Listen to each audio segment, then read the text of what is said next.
നമസ്കാരം. We are pharma guide Malayalam ചാനലിലേക്ക് ഏവർക്കും സ്വാഗതം.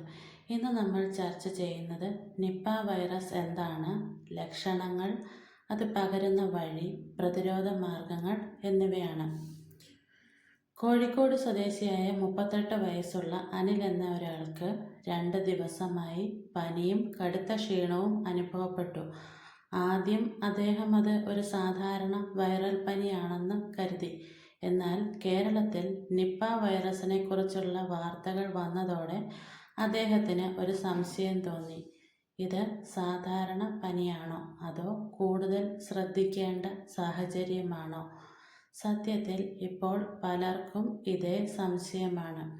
അതുകൊണ്ട് ഇന്നത്തെ വീഡിയോയിൽ നിപ്പ വൈറസ് എന്താണ്, എങ്ങനെ പകരുന്നു, പ്രധാന ലക്ഷണങ്ങൾ എന്തൊക്കെയാണ്, എങ്ങനെ പ്രതിരോധിക്കാം എന്നീ കാര്യങ്ങളാണ് നോക്കുന്നത്.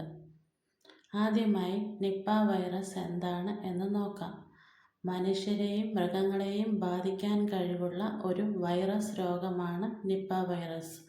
ചില സാഹചര്യങ്ങളിൽ ഇത് ഗുരുതരമായ ആരോഗ്യ പ്രശ്നങ്ങൾക്ക് കാരണമാകാം. അതുകൊണ്ട് തന്നെ പൊതുജനാരോഗ്യ വിഭാഗങ്ങൾ ഇത്തരം രോഗങ്ങളെ വളരെ ശ്രദ്ധയോടെയാണ് നിരീക്ഷിക്കുന്നത്. എങ്ങനെ പകരുന്നു?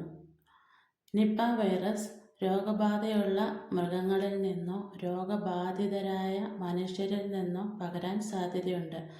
രോഗബാധിതരായ വ്യക്തികളുടെ ശരീരസ്രവങ്ങളുമായുള്ള അടുത്ത സമ്പർക്കം വഴി രോഗം പകരാൻ സാധ്യതയുണ്ട്.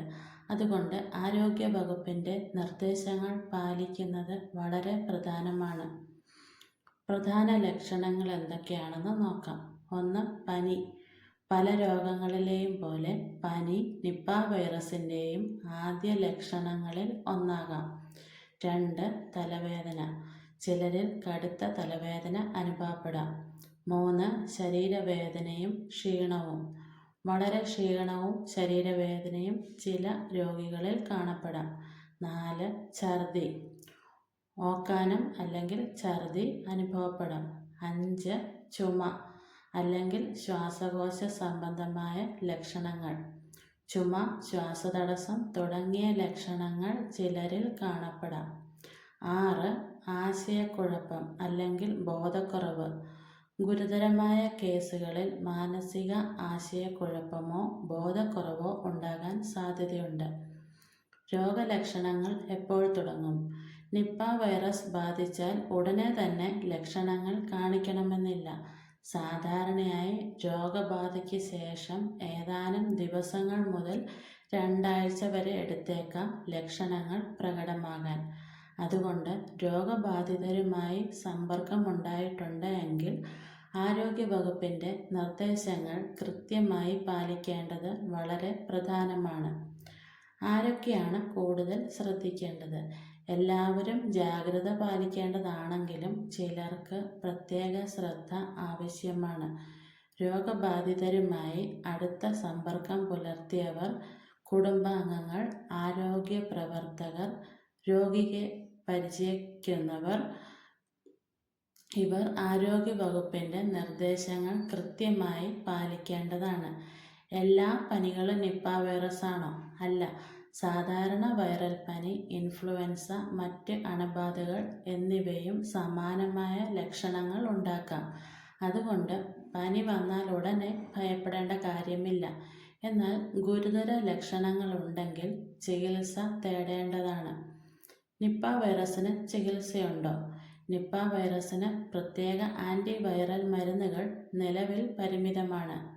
എന്നാൽ രോഗലക്ഷണങ്ങൾ നിയന്ത്രിക്കുന്ന സപ്പോർട്ടീവ് ട്രീറ്റ്മെൻറ്റ് രോഗിയുടെ നില മെച്ചപ്പെടുത്താൻ സഹായിക്കും. അതുകൊണ്ട് നേരത്തെ രോഗം തിരിച്ചറിയുകയും ചികിത്സ ലഭ്യമാക്കുകയും ചെയ്യുന്നത് വളരെ പ്രധാനമാണ്. എന്തൊക്കെ ചെയ്യാൻ പാടില്ല എന്ന് നോക്കാം. ഇത്തരം സാഹചര്യങ്ങളിൽ ചില തെറ്റുകൾ പലരും ചെയ്യാറുണ്ട്. സോഷ്യൽ മീഡിയയിൽ കാണുന്ന എല്ലാ വിവരങ്ങളും വിശ്വസിക്കരുത്. സ്വയം രോഗനിർണയം നടത്തരുത്. ഡോക്ടറുടെ നിർദ്ദേശമില്ലാതെ മരുന്നുകൾ കഴിക്കരുത്. ഭയന്ന് തെറ്റായ വിവരങ്ങൾ പ്രചരിപ്പിക്കരുത്. കേരളത്തിലെ അനുഭവങ്ങളിൽ നിന്ന് നമ്മൾ പഠിച്ച പാഠങ്ങൾ കേരളത്തിൽ മുൻപ് ഉണ്ടായ നിപ വൈറസ് ബാധകളിൽ നിന്ന് ഒരു കാര്യം വ്യക്തമാണ്. നേരത്തെ രോഗം തിരിച്ചറിയുന്നതും രോഗബാധിതരെ നിരീക്ഷിക്കുന്നതും ആരോഗ്യവകുപ്പിൻ്റെ നിർദ്ദേശങ്ങൾ പാലിക്കുന്നതും രോഗവ്യാപനം നിയന്ത്രിക്കാൻ വളരെ പ്രധാനമാണ്. ഇത് പൊതുജനാരോഗ്യ സംവിധാനങ്ങളുടെ പ്രാധാന്യം കൂടി നമ്മെ ഓർമ്മിപ്പിക്കുന്നു. ഇനി മറ്റ് ചില സംശയങ്ങൾ കൂടി നോക്കാം. പഴങ്ങൾ കഴിച്ചാൽ നിപ വൈറസ് വരുമോ? പഴങ്ങൾ നന്നായി കഴുകി ഉപയോഗിക്കുകയും ശുചിത്വം പാലിക്കുകയും ചെയ്യുന്നത് നല്ലതാണ്. രോഗം വന്നാൽ എല്ലാവർക്കും ഗുരുതരമാകുമോ? യഥാർത്ഥത്തിൽ അങ്ങനെയല്ല. രോഗത്തിൻ്റെ തീവ്രത ഓരോ വ്യക്തിയിലും വ്യത്യാസപ്പെടാം. പനി വന്നാൽ എല്ലാവരും നിപ പരിശോധന നടത്തണോ? അല്ല. ആരോഗ്യ പ്രവർത്തകരുടെ നിർദ്ദേശമനുസരിച്ചാണ് പരിശോധനകളെക്കുറിച്ച് തീരുമാനിക്കേണ്ടത്. അവസാനമായി, നിപ വൈറസ് ഗുരുതരമായ ഒരു രോഗമാണെങ്കിലും ഭയപ്പെടുന്നതിനേക്കാൾ ശരിയായ വിവരങ്ങൾ മനസ്സിലാക്കുകയും ഔദ്യോഗിക ആരോഗ്യ നിർദ്ദേശങ്ങൾ പാലിക്കുകയും ചെയ്യുന്നതാണ് ഏറ്റവും പ്രധാനപ്പെട്ടത്. എല്ലാ പനികളും നിപ വൈറസ് മൂലമാണെന്ന് കരുതേണ്ടതില്ല. എന്നാൽ ഉയർന്ന പനി, കടുത്ത തലവേദന, ബോധക്കുറവ്, ശ്വാസതടസ്സം പോലുള്ള ഗുരുതര ലക്ഷണങ്ങൾ ഉണ്ടെങ്കിൽ ചികിത്സ തേടാൻ വൈകിക്കരുത്.